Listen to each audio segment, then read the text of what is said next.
Good morning, Kuya! Good morning, Kuya. Morning, Kuya. Morning, Kuya! Good morning, Kuya. Good morning, Kuya. Good morning, Kuya! Good morning, Kuya! Good morning, Kuya! Good morning, Kuya. Good morning, Kuya.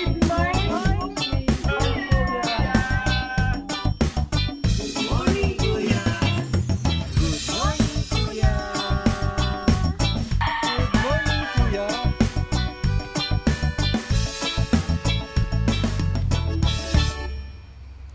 Good morning. La la la la. La la la. Good Kuya! Good morning mga kasangbahay. Today is Tuesday, April 13, 2021 at dahil Martes ngayon, syempre kasama natin ang ating very own orthopedic surgeon and sports medicine specialist na si Doc Janice Ann De Vera. Good morning, Doc. Ano ba ang topic natin later? Good morning. Good morning. Good morning sa Morning! inyo. And for this morning, pag-uusapan natin ano ba yung mga best online workout programs to do habang tayo ay nasa NECQ. Uy, maganda yan. Very nice. Meron dito, nakita ko dito, Angel, yung ginagawa mo. Yung ginagawa mo. Sige, alamin pa natin kung ano-ano yung... Oo, kung ano-ano yung mga yan. Very interesting. Again, ang topic mo, Doc Ja, ha? Later. Kaya po, yung mga kasangbahay din natin, ha? Huwag po kayong maglilipat ng channel ninyo at sama-sama po natin abangan ang ating usapang pangkalusugan mamaya, of course, with Doc Janice. Aside po sa inyong mga TV sets, pwede nyo rin pong mapanood ang Good Morning Kuya through our live video streaming sa website po natin, ang untvweb.com. At syempre, bukod naman po sa ating website, pwede nyo rin kaming masubaybayan kahit nasa ang lugar pa po kayo sa pamamagitan naman yan ng aming Facebook Live. Huwag nyo lamang pong kalimutan na i-like, i-follow at i-share nyo na rin po ang aming official Facebook accounts. Andyan po ang UNTV News and Rescue and ang Good Morning Kuya FB page. Aba. Siyempre po, bukod sa ating Facebook page, pwede niyo rin mapanood ang ating programa sa pamamagitan naman ng YouTube Live. Yan. Sa mga mahilig mag-YouTube, please don't forget to subscribe sa ating verified YouTube channel, ang Good Morning Kuya. Sa mga hindi pa nakakapag-subscribe, ano ba ginagawa nyo? 1, 2, 3! Subscribe na! Uy, Tuesday ngayon, kaya bigyan natin sila ng oil price update. Sa mga motorista po natin, nagpatupad po ng rollback sa presyo ng mga produktong petrolyo, yung mga kumpanya po ng langis. Epektibo kaninang alas 12:01 ng madaling araw. Una pong nagtapyas ng 25 centavos sa presyo ng kada litro ng gasoline ang Caltex. 10 centavos naman po ang bawas presyo sa kada litro ng kerosene. Samantala, wala naman pong adjustment sa presyo ng diesel. Sunod namang nagpatupad ng kaparehong price rollback sa gasolina at kerosene ang Shell, Petron, Sea Oil at Flying V kaninang alas 6 po ng umaga. Ang Uni Oil, Petrogas, Phoenix Petroleum, PTT at Total Philippines naman po ay nagpatupad rin ng 25 centavos na price rollback sa presyo ng kada litro ng gasolina at wala rin pong paggalaw sa presyo ng diesel. Magpapatupad naman po ng kaparehong bawas presyo sa kada litro ng gasolina ang clean fuel mamaya pong alas 8:01 ng umaga habang wala rin pong price adjustment sa presyo ng diesel o sa presyo ng kanilang mga diesel product. Pagas na tayo anytime of the weekend. Yes. Kasi bababa naman, di ba? Pero Bumaba na nga. Oo. Ito naman usapang GSIS muna tayo ha. Nag-resume na po simula kahapon ang operasyon ng GSIS Head Office sa Pasay City at maging ang mga branches nito sa Quezon City, Bulacan at Laguna. Kaugnay nito, ang ipagkakaloob na serbisyo ng ahensya ay limitado lamang po sa mga sumusunod na transaksyon. Lunes, Miyerkules at Biyernes o MWF, alas 9 ng umaga hanggang 1:00 ng hapon para po sa cashiering and checking, releasing transactions. Lunes, Miyerkules at Biyernes o MWF, alas 8 naman ng umaga hanggang alas 12 ng tanghali naman para sa kanilang e-card enrollment at releasing. Samantala, ang lahat po ng claims at loan application ay tatanggapin lamang sa pamamagitan ng email, Exismo, portal, Guaps Kiosk at Dropboxes. Para sa iba pang updates hinggil sa ahensya, mag-login lamang po sa kanilang website. Yan po ang www.gsis.gov.ph. O kaya naman po sa kanilang official Facebook page na @gsis.ph or pwede rin naman sa kanilang hotline. Ito po ang madali lang tandaan yung kanilang hotline, 02-847-4747. Tumako naman tayo sa abiso ng Pag-ibig Fund. Nasa ilalim po ng Skeleton Workforce Setup ang lahat ng Pag-ibig Fund offices sa NCR Plus at sa City of Santiago, Isabela hanggang sa katapusan po ng buwan. Ayon sa abiso ng ahensya, magbubukas lamang mula alas 9 ng umaga hanggang alas 3 ng hapon, Lunes hanggang Biyernes ang mga opisina ng Pag-ibig Fund sa mga binanggit na lugar upang tugunan ang mga sumusunod na serbisyo, releasing of checks, payment services at loyalty card plus availment. May mga drop boxes din po na matatagpuan sa mga branches ng Pag-ibig Fund upang maisumite ang inyong mga dokumento para sa iba pang mga transaksyong nais iproseso. Hinihimok po ng ahensya ang publiko na gamitin ang virtual Pag-ibig portal upang mas makapag-ingat laban sa COVID-19 at syempre po, mag-login lamang po. Yan, pakibaba. Mag-login lang sa website na pagibigfundservices.com/virtualpag-ibig. Para po sa mga katanungan, maaaring makipag-ugnayan sa ahensya gamit ang mga sumusunod na contact details. Ito po ang kanilang Pag-ibig hotline, that 02-8724-4244 or email address, contact us at pagibigfund.gov.ph o gamitin po ang chat feature ng website ng ahensya. Dahil sa umiiral na MECQ restrictions sa NCR Plus hanggang April 30, 2021, nagkaroon po ng adjustment sa operating hours ang ilang mall chains sa lungsod ng Maynila. Ayon po sa abiso ng Manila Public Information Office, bukas mula alas 10 ng umaga hanggang alas 7 ng gabi ang mall ng SM, particular na ang SM City Manila, SM City San Lazaro at Save More Nagtahan na pawang matatagpuan sa lungsod. Kaugnay nito, ang kanilang supermarket section naman ay magbubukas ng alas 8 ng umaga. 7 a.m. naman ang Save More Nagtahan. Ipinaalala ng mall administration na ang mga bukas lamang na tindahan sa loob ng mall ay ang mga sumusunod: supermarket, bangko, pharmacies o drugstores, hardware stores, SM store, telecom and computer shops at iba pang nakapaloob sa kategoryang retail and service shops. Bukas din ang mga restaurant, subalit para lamang sa alfresco o yung tinatawag na outdoor dining and take-out and delivery services. Dumako naman po tayo sa Muntinlupa. Sisimulan po ngayong araw ang distribution ng ikalawang batch ng College Scholarship Allowance para sa first semester academic year 2020 to 2021 sa ilalim ng Muntinlupa Scholarship Program or MSP. Para sa mga scholar ng nasaklaw ng MSP, maaaring kunin simula mamayang alas 9 ng umaga ang inyong mga allowance. Para sa mga nasa ilalim ng kategoryang state, universities and college, or SUC, maaaring kunin ang inyong allowance mula alas 9 hanggang alas 11 ng umaga lamang. Samantalang alas 12 hanggang alas 2 ng hapon naman ang pagkuha ng mga scholars na nasa kategorya ng Continuing Assistance for Reintegrating Students or CARES. Ang venue po ng distribution ay sa Muntinlupa Plaza Central Building. Gaya ng mga naunang distribution, wala pong pinagbago sa listahan ng mga requirements na dapat dalhin o ipakita upang makuha ang inyong ayuda. Paunawa naman ng Muntinlupa City Government na basahin mabuti ang listahan ng mga pangalan ng scholars, oras ng pagpunta at mga kailangan dalhin upang makaiwas sa aberya.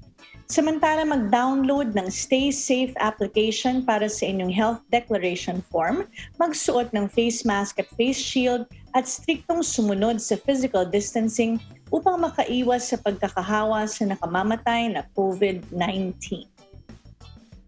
Naasahan pong maibabalik na sa normal ngayong araw ang supply ng tubig sa ilang lugar sa Mandaluyong at ilang karatig syudad na naapektuhan ng nasirang water pipe ng Manila Water.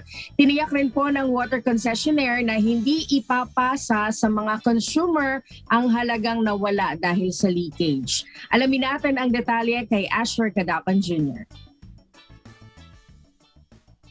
Hanggang alas 4 kaninang madaling araw ang target ng Manila Water upang maisaayos ang nasira nitong water pipe sa isang bahagi ng EDSA northbound sa Mandaluyong City. Kaya naman inaasahan ngayong araw ay maibabalik na sa normal ang supply ng tubig sa mahigit 30 barangay sa Mandaluyong, Quezon City, San Juan City at Pasig City na naapektuhan ng emergency water service interruption dahil sa leakage.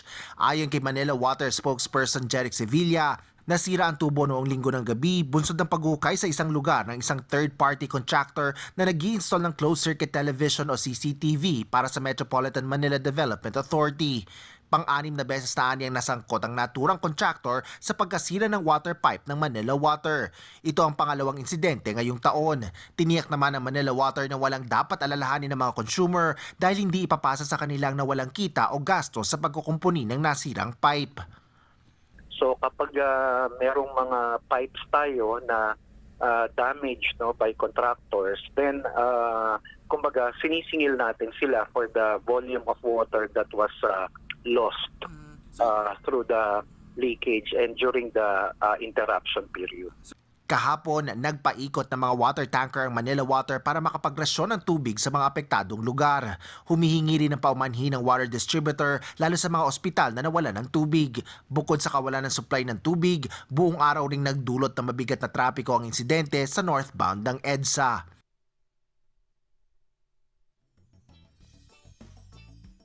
Grabe. Sayang tubig. Sayang ang tubig. Kaya kinikilabutan ako kahapon nung nakita ko yan. Kinikilabutan ako. Parang gusto kong salukin. Alam mo yun? Gusto kong pumunta sumalok. Gusto mo ng Correct. tram, no? Oo, kasi sayang eh. Diba? Ang daming walang tubig na maayos, di ba? Tama. At saka ang dami na wala ng tubig na maayos kahapon. Exactly. Umabot pa yan hanggang some parts of Quezon City na nawalan ng tubig. Kaya sabi ko nga sana may provision ng ganyan kapag nagkakaroon ng mga ganyan, yung mga pagsabog ng pipe.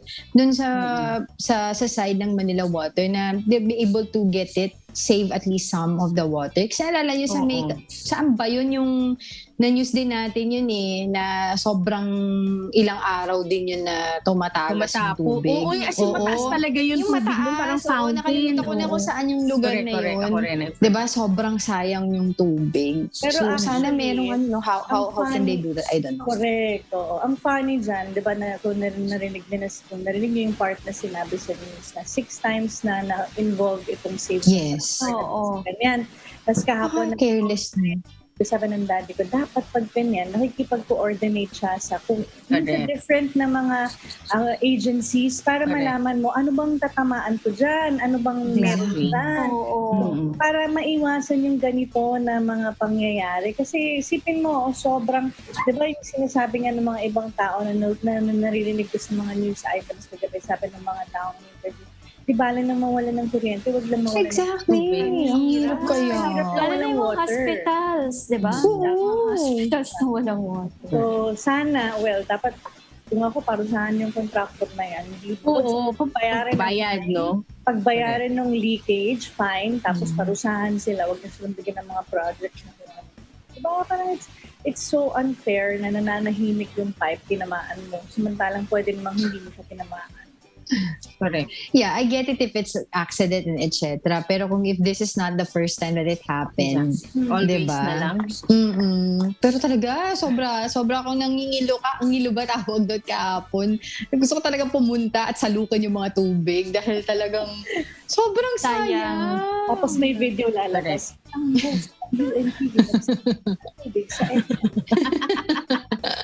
Kasi sayang, di ba? Tapos grabe, sobrang yung... Nakita ko kasi mga siguro after our show yesterday, may mga nagpo-post na sa Facebook na grabe ang traffic, ganyan. And then it turned out, ito pala yung reason ng traffic. Bumabaha pala. Bumabaha na daw. Sabi, init-init pero bumabaha ng tubig daw sa may EDSA. Ang nakita ko naman yesterday is yung posts ng mga tao sa Philsports sa Ulcana, walang water. Grabe. Sila makaligo after training. Oo. Hirap pa siya paano ka maghugas ng kamay. Importante pa naman yan ngayon, di ba? Pag wala kang tubig. Grabe. Pero kawawa lang talaga. Until now, wala sila doon. Kasi syempre, kukumpunihin pa yun. And sana, siguraduhin lang nila na hindi ipapasa sa consumer yung nawalang tubig dahil dyan sa... Hindi nila kasalanan yan. Hindi nila kasalanan yan, di ba? Di gano'n naman yung... Hindi nila kasalanan. May sinabing term to the non-something. Parang... Pero sabi ng mga naririnig ko sa paligid, parang kahit pa paano mapapasa din daw sa consumer yun. Parang part na ng loss. So, alam mo yun yung pag tinignan mo yung breakdown ng page. Oo, parang kuryente. Kasama yun. Parang system loss. System loss. Correct. Okay. Today in history, April 13, 1981, iginawad sa journalist na si Janet Cook ang prestigious Pulitzer Prize Award dahil sa kanyang natatanging artikulo. Pero hindi nagtagal ang parangal sa kanya matapos aminin na inimbento lang pala niya ang inilathalang istorya. Yan ang tampok sa atin today in history.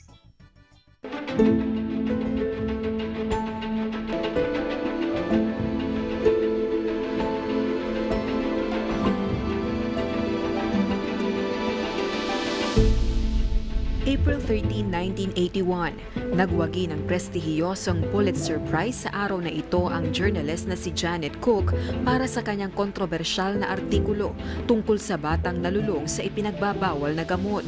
Subalit makalipas ang ilang araw, pagkatapos na maibigay ang award ay inamin niya na ang istorya ay isang imbento lamang. September 28, 1980, nang ilathala at ilabas sa Washington Post ang artikulo na ginawa ni Janet Cook na may titulong Jimmy's World. Ito ay naglalaman ng kwento tungkol sa isang 8 taong gulang na batang lalaki na pinangalanan niyang Jimmy.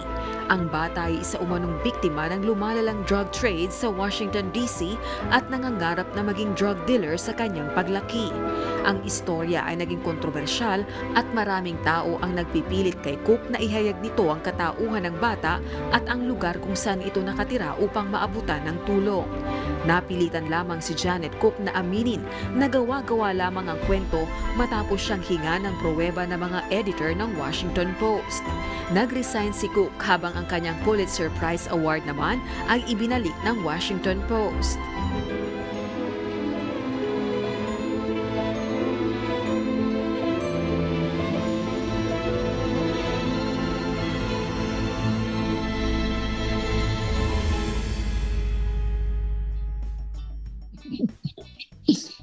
Fake news. Gawa-gawang kwento.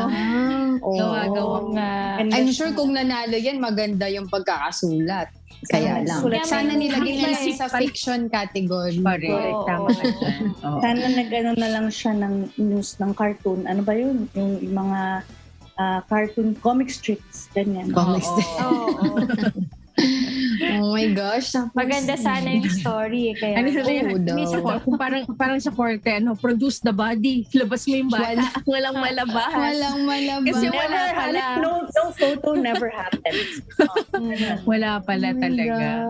How sad. Parang sinira mo yung career mo for that. Exactly. But ano pa lang siya noon? Bata pa lang siya. 21, noong 20s. Oo. Parang 21 bagong lang graduate yun? lang. Ay, Bagong graduate 21 lang. ba? 26. Parang Basta 23. 26, sorry. At 26. Top of the world at 26. Oh. Parang ganun ka bata. Parang, Diba? Eh kasi syempre pagka nanalo ka ng Pulitzer, epitome Oo, na yan ng career mo as a journalist. Correct. ayan, Oo. di Ayan, na-retire na epitome mo. siya. Oo. That's your epitome. downfall also. Downfall also. But yeah, I mean, Yan ang naman no-no kaya naman pumasok sa mga After 2 journalist. days, binalik Mag-invento niya. ka ng storya. Ano kaya Eh, pumasok kasi sa ano, isip niya, no? Hindi niya siguro award. mananalo siya ng award. Oo. Nagawa siya ng story. Wow. Si Teresa Carpenter, or Teresa Carpenter, sa kanya napunta yung kasi di ba Award. binalik niya. Wala ka magagawa hindi mo ma-produce yung body ng bata na ginawan mo ng kwento. Yeah. Wow. Grabe. Sana na lang yun nga, nilagay na lang sa fiction category, di na pa siya. Bakit kaya Ba't niya kaya naisip na dayain? Siguro siguro the time na talagang gustong-gusto niyang maging sumikat, gustong-gusto niyang makilala, no? Kaya, Tapos walang breaking news. Parang, parang sabi dito, yung the story talaga, it happens. Yung, Oo, kumbaga oo. yung di ba, yung Controversial issue. addict, ganyan, Oo. etc. But there's no Jimmy. Parang gano'n. Maybe she was trying to look for someone na pwede niyang isulat. Problema, wala siyang mahanap. Wala sigurong umamin or walang, alam mo yun, walang mag-surface na Jimmy, di gawa tayong Jimmy. But it's based Too on bad. what is happening. Correct, oo. Too bad. Pero ito mga totoong balita to. Narito naman ang mga balitang aabangan ninyo ngayong umaga.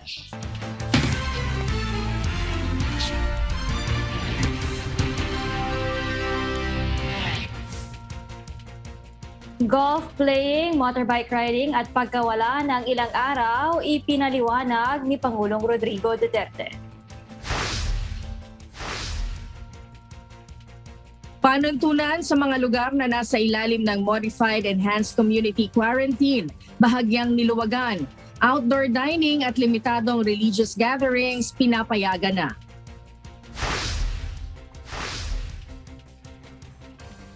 Mga senior citizens, tumaas ang kumpiyansa sa bakuna kontra COVID-19 ng Sinovac.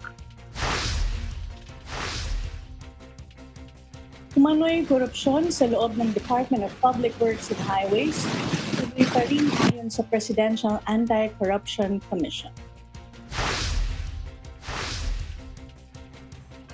At pananahimik ng Pangulo kaugnay ng issue ng West Philippine Sea, bunsod umano ng COVID-19 vaccine galing sa China. Administrasyong Duterte giniit na hindi papayag ang punong ehekutibo na isakripisyo ang soberanya ng bansa dahil sa bakuna. Yan po ang mga balita nga abangan nyo this Happy Tuesday morning. Manatili po kayong nakatutok sa aming programa dahil magbabalik po ang Good Morning Kuya. La la la la. La la la.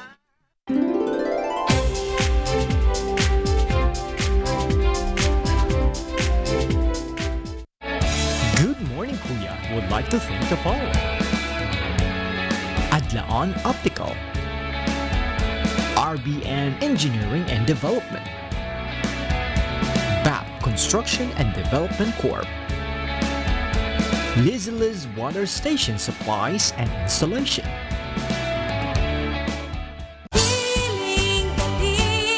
Alamin ang alternatibong solusyong maaasahan sa natural at holistic na paraan. Sasagutin ang inyong mga katanungan at magbabahagi ng mga kwento ng kagalingan. Ako po ang inyong lingkod, Dr. Edinel Calvario. Hayaan niyong samahan ko kayo tuwing Sabado at Linggo, alas 7 hanggang alas 9 ng umaga sa Hiling Galing. live dito sa UNTV.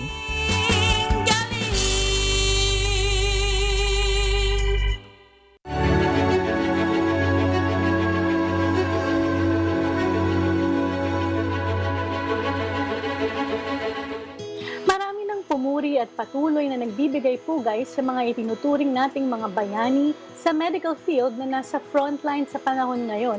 Subalit mabuti ring maalala natin na may iba pang mga tao na hindi lamang karapat-dapat makatanggap ng papuri, kundi pati na rin pasasalamat natin. Sila ay ang mga kapatid nating nagtatrabaho ng walang pagod sa power at energy utility companies upang makasiguro na ang sambayan ng Pilipino ay patuloy na may supply ng sapat na kuryente upang makatulong sa ating pang-araw-araw na pangangailangan at pamumuhay. Sa pamamagitan ng kanilang pagsisikap, patuloy ang komunikasyon natin sa ating mga pamilya, kaibigan at katrabaho at ang mga pangunahing pangangailangan natin sa buhay at sa trabaho. Higit at pinaka-importante sa lahat, ang mga ospital at ang mga medical frontliners ay nasusuportahan sa kanilang paglaban sa COVID-19. Ang mga medical equipments ay patuloy na gumagana upang ma-diagnose, masuportahan at mapagaling ang ating mga pasyente. Kaya sa lahat po sa inyo na nagtatrabaho sa Meralco at sa lahat ng iba pang mga power and energy utility companies sa buong bansa, nais po naming ipabatid ang aming taos-pusong pasasalamat sa inyong patuloy na pagsilbi at dedikasyon sa sambayan ng Pilipino. Maraming salamat po sa pagganap ng inyong bahagi sa patuloy na paghilom ng ating bansa. More power to all of you.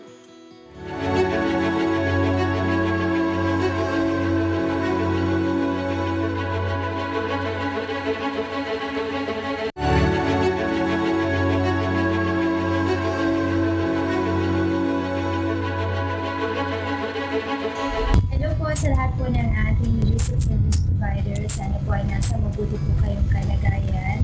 Alam ko po na hindi po biro itong kinakarap po nating krisis sa buong mundo, ang COVID-19. Pero pinili niyo pa rin po yung makapagsilbi po sa mga kapwa frontliners niyo po at sa ating taong bayan. Hindi po matatawaran yung mga pagsasakripisyo, pagtulong at pagmamahal po para po sa inyong mabuting alikain. Tandaan niyo po na hindi po kayo nag-iisa sa labang ito, kaisa niyo po kami dahil palagi po namin kayong pinagdadasal na sana po maging ligtas po kayo. Marami pong nagpapasalamat sa inyo at nagmamahal sa inyo. At sana po gabayan po kayo ng Diyos sa pang-araw-araw niyo pong trabaho. Muli po, mabuhay po kayo at saludo po kami sa lahat po ng ginagawa niyo po para sa amin.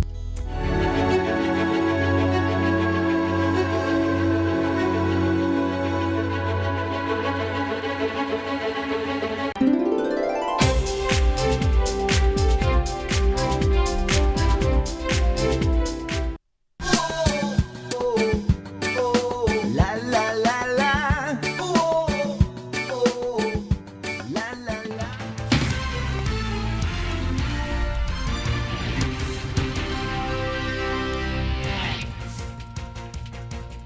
Magandang umaga, ngayon ay araw ng Martes, April 13, 2021. Sa ulo ng ating mga balita.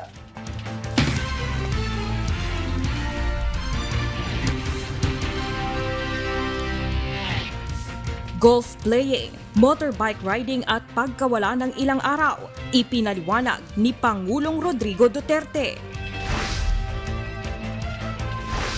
Panuntunan sa mga lugar na nasa ilalim ng Modified Enhanced Community Quarantine, bahagyang niluwagan. Outdoor dining at limitadong religious gatherings, pinapayagan na.